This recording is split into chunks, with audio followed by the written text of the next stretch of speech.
ভুড়ি রান্না করব আজকে। ভুড়িটা আমি কালকে জাল দিয়ে রেখেছিলাম, জাল দিয়ে মানে হলুদ মরিচ দিয়ে সেদ্ধ করে রেখেছিলাম। আজকে সব মশলা দিয়ে এটা রান্না করে নিয়েছি, তারপর ফ্রাই প্যানে একদম ভাজা ভাজা করে নিচ্ছি ভুড়িটাকে। আসলে ভুড়িটা যদি ভাজা ভাজা না হয় তাহলে ভালো লাগে না। ছোটো বড়ো সবাই আমরা ভুড়ি পছন্দ করি ইদানিং। আগের দিন দাদি নানিদের মুখে শুনেছি যে ভুড়ি নাকি ফেলে দিত, ভুড়ি খেত না তারা। এখন ভাবলে মনে হয় এত মজার একটা খাবার ফেলে দিত। আসলে প্রসেস পদ্ধতি কোনোটাই যদি আমাদের না জানা থাকে কোন জিনিসটা যে কত মজা, এখন যে কত নতুন নতুন জিনিস দেখতেছি শিখতেছি যে এই জিনিসটা এত মজা খেতে। ওই দিন যেরকম শাপলা আর তরকারি খেয়েছি, যে আসলেও কিন্তু মজা সবজি হিসাবে শাপলা একটা অসাধারণ তরকারি, খুবই ভালো লেগেছে। এরকম নতুন নতুন আরও সবজির সাথে আরও মানে ডিফারেন্ট ডিফারেন্ট খাবারের সাথে পরিচিত হচ্ছে, দিন যাচ্ছে আর পরিচিত হচ্ছি। ভুড়িটা আসলে খুবই মজা ছিল। আর তো ভুড়ি সবারই পছন্দ, আর আমার বাসায় ভুড়ি সবাই পছন্দ করে। এখন একদম ভাজা ভাজা, আরেকটু তেল হলে ভালো হতো।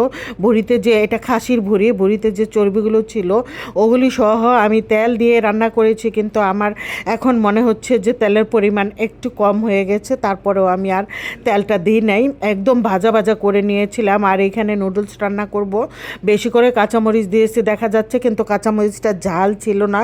খুবই ফ্লেভারটা খুব ভালো ছিল কাঁচামরিচের, খুবই মজার একটা কাঁচামরিচ নুডলসের সঙ্গে, খুবই ভালো লেগেছে খেতে। ডিম দিয়েছি এখানে, তারপর নুডলসের মশলা সব কিছু সস দিয়েছি। সসটা আমার এখানে দেখানো হয় নাই, আসলে নুডলসটা সেদ্ধ করার পর আর পানি দিয়ে ধোয়া হয় নাই, যার দরুন একসাথে একদম চাপ লেগে আছে। এইটা ঠিক করতেই আমার অনেকটা সময় চলে গেছে, যার জন্য পরে স্টেপে আমি সস দিয়েছিলাম। আমার হাতে বানানো টমেটো সস, ওইটা আর দেখানো হয় নাই। যাই হোক, নুডলস রান্না করে দুই ছেলেকে দিয়েছিলাম। তো এই তো ছেলেরা পছন্দ করে খেয়ে নিয়েছে। আমার ছেলেরা নুডলস পছন্দ করে, ওরা চিকেন দিয়ে রান্না করলেও খেয়ে নেয়, এমনিতে ডিম দিয়ে করলেও চিংড়ি দিয়ে করলে বেশি পছন্দ করে। বিশেষ করে আমি চিংড়ি দিয়ে নুডলস রান্নাটা বেশি পছন্দ করি। আর আমার হাতটা আজকে কাটা, তার জন্য কাঁকরোল বড়া বানাবো। আমি মশলা এইভাবে লাগিয়ে ঝাঁকিয়ে লাগিয়ে নিচ্ছি যাতে হাতে না ধরতে হয়। সত্যি এটা উপকারী একটা টিপস। আমার হাতটা কাটা ছিল, যার দরুন এইভাবে লাগিয়ে কাঁকরোল ভাজি করেছি। আর কাঁকরোলটা ভাজি ভালো লাগে তরকারির চেয়ে, তরকারি তেমন একটা বেশি ভালো লাগে না, ভাজিটা অনেক ভালো লাগে।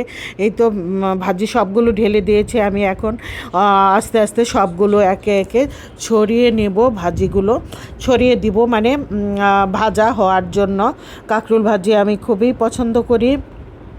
আমার বাসার সবাই তেমন একটা পছন্দ করে না, আমি সবচেয়ে বেশি পছন্দ করি কাঁকরোল ভাজিটা।